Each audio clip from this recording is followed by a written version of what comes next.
جب بھی کوئی مہمان آئے نا, مہمان سے ایک دفعہ کھانے کا پوچھو, 2 دفعہ, 3 دفعہ, چوتھی دفعہ مت پوچھو, وہ مصیبت میں آئے گا. میرے ساتھ ایسا اتنا زیادہ ہونے لگا ہے کہ اب میں ڈپریشن میں جانے لگا ہوں, اب میں غصہ کرنے لگا ہوں لوگوں پہ. اب کہیں بیان کے لیے گئے, یہاں سے نکل کے ادھر گئے, حضرت مفتی صاحب چائے پئیں. بھائی چائے پی لی ہے میں نے. نہیں یار, ہمارے گھر آپ آئیں اور کچھ کھائے بغیر چلے جائیں, یہ کیسے ہو سکتا ہے؟ بھائی میں نہیں کھا سکتا, میں اللہ کی قسم نہیں کھا. تھوڑا سا تو رکھنا, 6 سموسے لا کے رکھ دیے. ہم نے کیا کیا, ایک نوالا, پورا تو ختم کریں نا, پورا تو ختم کریں نا. ایک سموسہ پیل دیا ہم نے وہاں بیٹھے ہوئے. اب چونکہ آگے بھی ملاقات ہے, وہ بھی بہت اہم شخصیت ہیں, ان سے بھی ملنا ہے. ادھر گئے, مفتی صاحب یہ بتائیں کھانا چلے گا یا شربت چلے گا؟ بھائی کچھ بھی نہیں چلے گا, اگر کچھ اور چلا تو میں نہیں چلوں گا, پھر میں چلنے کے قابل نہیں. مفتی صاحب دیکھیں یہ تو ہو نہیں سکتا, آپ ہمارے گھر آئے ہیں اور کھائے پیے بغیر چلے. یار نہیں کھا سکتا, یہ میں آپ کو حقیقت بتا رہا ہوں, اور یہ صرف میرے ساتھ نہیں ہے, بہت سے لوگوں کے ساتھ اور بھی ہو رہا ہوگا. تو میں اپنی کوئی پرسنل چیزیں شیئر کرنا ممبر پہ مقصد نہیں ہے, بتانا مقصد ہے مثال سے کہ تکلیف کس طرح سے لوگوں کو ہوتی ہے. نہیں مفتی صاحب, کائنڈلی مفتی صاحب, پلیز مفتی صاحب, یہ کیسے ہو سکتا ہے؟ آپ آئے, آپ کی وجہ سے ہمارے گھر میں 4 شادیوں کے پھڈے ہوئے ہیں, آپ کی وجہ سے ہمارے گھر میں یہ ہوا ہے, آپ کیسے کھائے پیے بغیر چلے جا سکتے؟ کائنڈلی, دل میں یہ بھی ہوتا ہے بعض لوگوں کے. پھر لڈو کھا لیں, تھوڑا سا لڈو کھا لیں, میری خاطر لڈو کھا لیں. میں تو لڈو ویسے ہی نہیں کھاتا بھائی, نہ مٹھائی کو مجھے عادت ہی نہیں ہے. ان کی محبت میں ایک لڈو کھا لیا, کھلا 2 رہے تھے, ایک میں برداشت کر لیا ہم نے کہ بس جنگ ہو جائے گی. اب ایک سموسہ ہو گیا اور ایک کیا ہو گیا؟ لڈو. اور پہلے کھانا وہ ہو گیا نا, اس کے ساتھ ایک سموسہ اور ایک لڈو, آگے چلو. اب مجھے نا, میں دوستوں سے کہہ رہا ہوتا ہوں اب یہ کھلائے گا بھائی, میں ڈپریشن میں آ رہا ہوں نا, کیونکہ میں 1 مہینہ میں نے پیٹ کا علاج کیا ہے اسپیشلسٹ سے. میرا پیٹ کی ایسی کی تیسی ہو گئی تھی, مرنے لگا تھا میں. گن پوائنٹ پہ جو کھلا رہے ہیں نا, 1 لڈو, 1 سموسہ, 2 چائے, 1 لسی, 1 جوس. جب سفر میں آدمی ہوتا ہے تو 20 لوگوں سے مل رہا ہے, پوری مٹھائی کی دکان بن گیا تھا میں. تو پیٹ کی ایسی شدید بیماری ہوئی مجھے. پھر یہاں دعوت, بھائی آج ہمارے گھر مہمان آ رہے ہیں, مفتی صاحب ضرور آئیں. اور وہ قریبی لوگ ہوتے ہیں, بھائی میں نہیں آ سکتا, آپ رات کو 11:30 12 بجے آپ کھانا کھاؤ گے, میں سوؤں گا کس وقت؟ نہیں, آپ کو تھوڑا سا تو چکھنا پڑے گا. نہیں یہ نہیں, کھا لیا مفتی صاحب نے. تو میں 1 مہینہ پیٹ کا ایسا مریض رہا ہوں کہ تڑپتا تھا میں. اور یہ وہ کھانے نہیں ہیں جو اپنے شوق سے کھائے ہیں, یہ پبلک کو خوش کرنے کے لیے کھائے ہیں. بھگت کون رہا ہے؟ بھگت ہم رہے ہیں. اور جنہوں نے بلایا تھا نا کائنڈلی, وہ ہاسپٹل لے جانے کے لیے بھی تیار نہیں ہے, فون اٹھانے کے لیے بھی تیار نہیں ہے کہ دیکھ کیا ہو رہا ہے میرے ساتھ. وہ کہہ رہے ہیں کہ لڈو ہی تو ہے.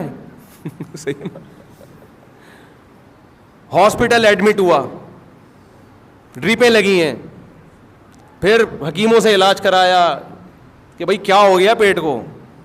مجھے تو پتا تھا کیا ہو گیا ہے, ڈاکٹر کی سمجھ میں نہیں آ رہا تھا. پھر 1 مہینہ کورس کیا دواؤں کا, اس کے بعد جا کے پیٹ کیا ہوا؟ سیٹ. اب پھر سفر کرو, پھر وہی سیٹنگ. رات بھی یہی ہوا ہے میرے ساتھ. کھانا کھا لیا میں نے تمیز سے, بس بھائی بس, نہیں یہ تو ہوگا, نہیں میں نہیں کھاؤں گا بھائی, میں نہیں کھا سکتا. آگے جی اب ایک اور چیز کھلائی, وہ کیا کھلائی وہ میں بتاؤں گا, وہ سمجھ جائیں گے میری بات ہو رہی ہے.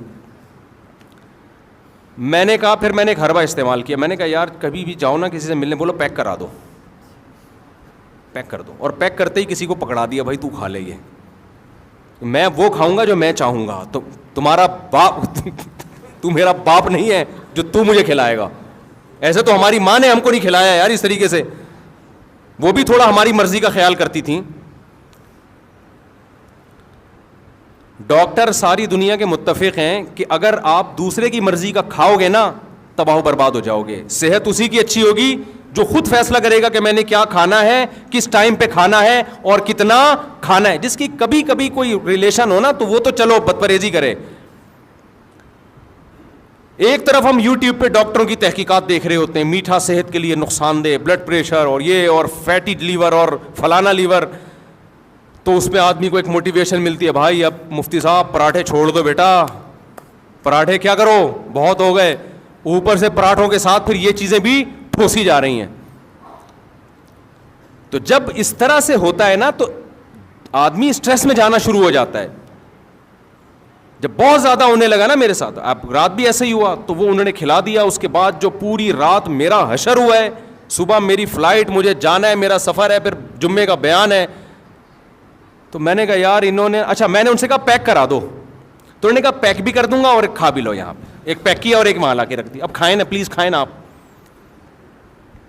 کھا لیا ان کو خوش کرنے کے لیے, میزبان کو. اس کے بعد میری جو رات کو کنڈیشن ہوئی ہے, نہ دن میں نیند ہوئی نہ رات میں نیند ہوئی ہے, بیان 2 گھنٹے کے, پھر صبح. تو وہ جو حالت میری ہوئی ہے وہ میں, نہ کوئی دوا بھی نہیں, کوئی میڈیسن بھی نہیں جو کھائے آدمی. اور پھر میڈیسن کیوں کھائے بھائی, اپنے آپ کو دوا کو عادی کیوں بنائے.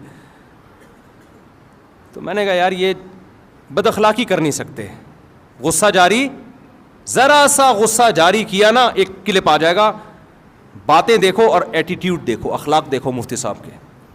وہ مجھے حدیث یاد آ رہی ہے بار بار کہ ایسے موقع پہ ان کو بتاؤ بھائی آپ اپنی محبت میں دوسرے کے آرام.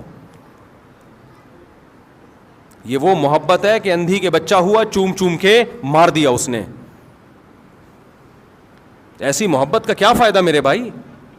اور اب میں سوچ رہا ہوں ہمیشہ ٹفن میں اپنا کھانا ساتھ لے کے جاؤں, کیونکہ اگر ہم نے یہ مرغ و مسلم اسی طرح شروع کر دیے نا, جا رہے ہیں تو وہاں یہ کھا رہے ہیں ادھر وہ کھا رہے ہیں, تو ہم تو گئے. ایک دن آئے گا میں یہاں بیٹھا ہوا ہوں گا, یہ مفتی صاحب بیٹھے ہوئے ہیں گول, یہ توند ہوگی اور ادھر سے لمبائی چوڑائی برابر, مفتی طارق مسعود اسکوائر. تو ایسے ایسے چیزیں بناواؤں گا میں. آپ کو تو یہ صحت پہ کوئی اثر نہیں پڑے گا, نہ بھاگ سکیں گے نہ چل سکیں گے. شادیوں وادیوں کی باتیں بھی, جب آدمی کی صحت برباد ہوتی ہے تو باتیں کرتے ہوئے بھی برا لگتا ہے پھر وہ. تو یہ چیز غلط ہے. آپ مہمان سے 1 دفعہ پوچھیں, 2 دفعہ, 3 دفعہ, 4تھی دفعہ, 3 دفعہ بھی بہت ہے, 4تھی دفعہ بالکل نہیں پوچھیں. سامنے لا کے رکھیں بھی نہیں. لوگ کہتے ہیں رکھ لیں دینا, آپ تھوڑا سا, بھائی تھوڑا سا بھی کیوں چکوں میں یار.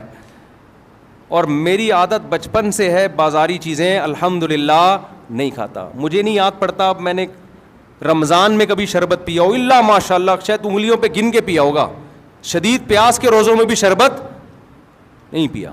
پانی پیا, اگر شربت پینا تو گھر میں بنا کے لیمن نچوڑا اور پی گئے. یہ اسی وجہ سے تھوڑا ڈیزائن ٹھیک ہے ابھی تک ہمارا. میں نہیں کہہ رہا میری صحت کوئی قابل رشک ہے, لیکن زیادہ آڑا ترشا نہیں ہوں الحمدللہ. اس کی وجہ یہ کہ پیکنگ کی چیزیں شروع سے چھوڑی ہوئی ہیں بچپن سے ہی. نہ ماں باپ نے عادی بنایا, نہ ہم نے اس کا اپنے آپ کو عادت ڈالی. گھر میں پڑے ہوتے ہیں جوس کے ڈبے میں ہاتھ بھی نہیں لگاتا. اور سب کو پتہ ہے میرے بارے میں, جوس لا کے لوگ رکھتے ہیں یہ کبھی بھی نہیں پیے گا. ہم کیا پیتے ہیں, کل میں بکری کا دودھ پی رہا تھا, ایک امریکہ سے مہمان ملنے کے لیے آئے, گلاس میرے ہاتھ میں تھا, بکری کا دودھ نکالا, پی رہا ہوں, پکڑا گیا میں اسی وقت. ابھی آدھا منہ کو لگا, وہ کھڑے ہوئے, میں نے کہا بھائی ان کو دفتر میں بٹھاؤ یار, یہ کیا ہو رہی ہے. گائے کا دودھ نکالا, پیا الحمدللہ. بکری کھڑی ہوئی, آپ لوگ جہاں زیارت کر سکتے ہیں اس کی. بچہ بھی ہمارے گھر میں یہی اسی بکری کا دودھ پی رہا ہے. ایک لیٹسٹ ورژن ہے نا, 15.5 تھے, 15 ہو گئے الحمدللہ. تو جو 15واں آیا نا مارکیٹ میں, ایک چائلڈ اسپیشلسٹ ہے, اس نے کہا ہے کہ ماں کے دودھ کے علاوہ بھی اگر کوئی دودھ پلانا ہے تو بکری کے دودھ کے علاوہ کسی اور چیز کے بچے کو قریب بھی پھٹکنے نہ دیں. چائلڈ اسپیشلسٹ لیڈی ڈاکٹر, بڑی خاندانی ڈاکٹر ہے. اس نے کہا ڈبے کے تو قریب بھی نہ جانے دو بچے کو. سمجھتے نہیں ہو میرا خیال ہے. بچے کے لیے بہترین ہے بکری کا دودھ. تو اپنے گھر میں بچے ہو نا, صحت کے لیے بکری پال لو. ایک جب بچہ پال سکتے ہو تو بکری تو اس سے آسان ہے نا. تو میں تو کھاتا ہی نہیں بھائی. وہ اب زبردستی جوس بھی پلا رہے ہو, گلے کی ایسی کی تیسی, پیٹ کی ایسی کی تیسی. تو یہ بھی اس میں داخل ہے. المسلم من سلم المسلمون من لسانہ و یدہ. آپ اپنی محبت میں دوسرے کا بیڑا غرق بولو مت کرو. سمجھتے ہو کہ نہیں سمجھتے. دوسرا, جب بھی کسی کو رات کو سونے کے لیے جگہ دو تو ایسے بندے کے ساتھ جگہ دو جو خراٹے فری ہو. بہت دفعہ میزبان لوگ اکرام میں میرے ساتھ بندہ لگا دیتے ہیں کہ مفتی صاحب کے ساتھ یہ سوئے گا. وہی سو رہا ہوتا ہے, مفتی صاحب نہیں سو رہے ہوتے. حقیقت اس قسم کے عجیب عجیب سے خراٹے آ رہے ہوتے ہیں. کئی دفعہ ایسے ہوئے سفر میں, تو میں لوگوں سے کہتا ہوں یار مجھے اکیلا کمرہ دو, میں نہیں سو سکتا, کسی پتہ نہیں کس کیا خراٹے آئیں. تو آپ اس کا خیال کیا کریں. بس بات کو سمیٹتا ہوں میں, جب گاڑی آپ پارک کرو تو 100 دفعہ خود سوچو یہ کہ کوئی یہاں سے گزر سکتا ہے. دیکھو مشہور حدیث ہے, رسول اللہ صلی اللہ علیہ وسلم نے ارشاد فرمایا کہ ایمان کا سب سے آخری درجہ یہ ہے کہ راستے میں کوئی تکلیف دہ چیز اس کو ہٹا دیا جائے. تکلیف دہ چیز پھینکنا تو کفر ہے, تکلیف دہ چیز پڑی ہوئی ہے, آپ گزر گئے, آپ نے نہیں ہٹائی, تو حدیث کے مطابق آپ ایمان کے آخری درجے پہ بھی نہیں ہو. یہاں تکلیف دہ چیز ہٹائی نہیں جا رہی بلکہ تکلیف دہ چیز رکھی جا رہی ہے. گاڑی جب آپ غلط پارک کر رہے ہو, لوگوں کے گزرنے کی جگہ بلاک ہو رہی ہے, تو آپ تو تکلیف دہ چیز ڈال رہے ہو نا. سمجھ میں آ رہی ہے بات کہ نہیں آ رہی ہے؟ یہ تو آپ ڈال رہے ہو تکلیف دہ چیز. مسجدوں میں ایسا ہوتا ہے, خوب سمجھ لیں. دیکھو ایک موسم ہے گرمیوں کا, سب کو پتا ہے گرمی ہے, پنکھے چلیں گے. ایک موسم ہے سردیوں کا, ٹائٹ سردی پڑ رہی ہوتی ہے, سب کو پتا ہے پنکھے نہیں چلیں گے. ایک موسم ہوتا ہے سردی جا رہی ہوتی ہے, گرمی آ رہی ہوتی ہے, یہ بیچ کا موسم ہوتا ہے. اس میں کچھ لوگوں کی رائے ہوتی ہے پنکھے چلنے چاہیے, کچھ لوگوں کی رائے ہوتی ہے پنکھے نہیں چلنے چاہیے. تو اب یہ تو نہیں کہ کمیٹی والے پورا اجلاس بلائیں گے کہ الیکشن ہو. اس کا طریقہ یہ ہے کہ نماز میں نیت باندھنے سے پہلے اگر چل رہے تھے تو چلتے رہنے دیں, بند نہ کرے. اگر بند تھے تو کوئی اس کو چلانے کی کوشش بولو نہ کرے. بعض دفعہ کوئی مریض ہوتا ہے, وہ یہ دیکھ کے پنکھے کے نیچے کھڑا ہو جاتا ہے, پنکھا بند ہے جی مجھے سردی لگ رہی ہے, میں پیچھے سے کسی کو کچھ ہوا, وہی ہوا جو ہمارے ہاں ہوتا ہے, اس نے آ کے ٹھک کر کے پنکھا چلا دیا کہ اتنی گرمی ہے پنکھے کیوں نہیں چل رہے ہیں آپ. یہ سارے بیوقوف ہیں جو نیت باندھ کے کھڑے ہوئے ہیں, ان کو نہیں پتا تھا پنکھا چلانا چاہیے. تجھے زیادہ گرمی لگ رہی ہے یا تو زیادہ ان کا خیر خواہ ہے. کئی بار ایسے ہوا. ایک امام صاحب کا میں نے خود دیکھا واقعہ, ان کی طبیعت خراب تھی, موسم یہی تھا نا فروری مارچ کا, جب سردی گرمی کے بیچ کا موسم ہوتا ہے. امام صاحب کھڑے ہوئے, ہمارے مسجد کے امام تھے, ہم پیچھے مقتدی بن کے نماز پڑھ رہے تھے ان کے پیچھے. فجر کی نماز تھی, کسی نے پنکھا چلا دیا, امام صاحب والا بھی. اب وہ بیچارے نا نماز میں کانپ رہے ہیں, اور نماز کے بعد جو انہوں نے سنائی ہے میں ترجمہ نہیں کروں گا, میں اس کا ترجمہ نہیں کر سکتا جو انہوں نے. تو انہوں نے کیا کیا, انہوں نے کہا یہ سارے جو ہے نا بورڈ ان پہ لاک لگا دیے انہوں نے, حالانکہ یہ بھی زیادہ ہو گیا نا, چابیاں سے کھولو پھر بٹن آن کرو, اتنا غصہ آیا ان. تو یہ امام تو تھا تو اس نے تو سنا دی, لیکن جب یہ مقتدی کے ساتھ ظلم ہوتا ہے وہ بیچارہ تو سنا بھی نہیں سکتا. تو یہ تمام چیزیں بھائی آپ خود تھوڑی سی تکلیف اٹھا لو, دوسرے کی راحت کا خیال کرو. پنکھے اگر نماز سے پہلے نہیں چل رہے تو اب نماز میں نہیں چلیں گے, جتنے چلانے تھے چلا دیے. اور اگر نماز سے پہلے چل رہے ہیں تو کوئی پنکھا بند کرنے کی کوشش نہ کرو. آپ کو سردی لگ رہی ہے, آپ کونے میں کھڑے ہو جاؤ, آپ بہت پیچھے کھڑے ہو جاؤ جا کے. تو یہ تمام وہ چیزیں ہیں جن کا ہم لوگ خیال نہیں کرتے. اسی طرح وضو کرتے ہوئے جو چیزیں پھینکی جاتی ہیں وضو خانے میں, پھینکنے پر پابندی نہیں ہے, بہاؤ لازمی اس کو. دوسرا جب آ کے بیٹھے گا وہ آپ کے تبرکات دیکھنے کی اس میں ہو سکتا ہے صلاحیت نہ ہو. بہت سے تبرکات ایسے ہوتے ہیں, کچھ لوگ عادی ہوتے ہیں, بہت سے لوگوں کو گھن آتی ہے, وہ نہیں دیکھ سکتے ایک دوسرے کے تبرکات. سمجھتے ہو کہ نہیں سمجھتے ہو؟ تو یہ تمام وہ چیزیں ہیں میرے بھائی جس کا خیال کرنا چاہیے. اور اس میں اور بہت ساری مثالیں ہیں, لیکن بیان میرا لمبا ہو جائے گا, وقت چونکہ مکمل ہو چکا ہے. گھڑی بھی بھولا ہے, دیکھو میں بار بار ایسے کر کے دیکھ رہا ہوں, تو وقت مکمل ہو چکا ہے. تو حدیث میں جو آتا ہے نا کہ مسلمان وہ ہے جس کی زبان اور ہاتھ کے شر سے دوسرے مسلمان محفوظ رہیں, اس کا مطلب یہ نہیں کہ آپ لوگوں کو ماریں پیٹیں, نہیں, یہ تو کوئی بھی نہیں کرتا.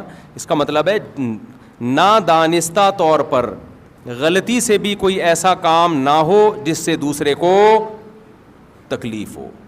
اللہ ہمیں اس پر عمل کرنے کی توفیق عطا فرمائے.